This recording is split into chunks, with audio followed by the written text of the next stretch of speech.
மே 18 முக்கியமாக பார்த்தீங்கன்னா, இன்றைக்கி தமிழரோட துயர நாள் அப்படின்னு தான் சொல்லணும். நம்மளோட இனம் அழித்து ஒழிக்கப்பட்ட நாள். இன்றைக்கி தான் பார்த்தீங்கன்னா, ஈழத்தமிழர்கள் லட்சக்கணக்கில் கொண்டு குவிக்கப்பட்டாங்க. இன்னும் அதுக்கான ஒரு நீதியே கிடைக்கல. ஆனால் அதுக்காக போராடுற ஒரே ஒரு கட்சியாக தமிழ்நாட்டில் நாம் தமிழர் கட்சி மட்டும்தான் இருக்குது. அது அண்ணன் சீமான் தான் தொடர்ந்து போராடி இருக்கார். தமிழருக்கான விடியலும் தமிழருக்கான அரசியலையும் பேசுகிற ஒற்றை தலைவனாக அண்ணன் சீமான் இருந்திருக்காரு. இப்போ பார்த்தீங்கன்னா, கோயம்புத்தூரில் இந்த மிகப்பெரிய ஒரு பொதுக்குழு போராட்டம் நடந்துக்கிட்டு இருக்குது.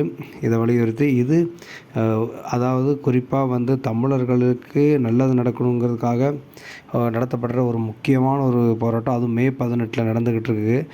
இது கோயம்புத்தூரில் நடந்துக்கிட்டு இருக்குது. இந்த போராட்டம் முக்கியமாக பார்த்திங்கன்னா, திமுகவோட கபட நாடகத்தெல்லாம் தோலுரிக்கிற ஒன்றா இருக்கும்.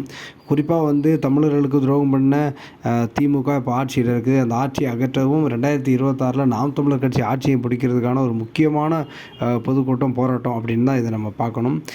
குறிப்பாக நாம் தமிழர் கட்சி வளர்ச்சி ஒவ்வொரு நாளும் பயங்கரமாக பெரிய லெவலில் போய்கிட்டு இருக்கு அப்படின்னு தான் சொல்லணும். மக்கள் எல்லாருமே சீமான் மேலேயும் நாம் தமிழர் கட்சியும் பெரிய ஒரு நம்பிக்கை வச்சுக்கிட்டு இருக்காங்க.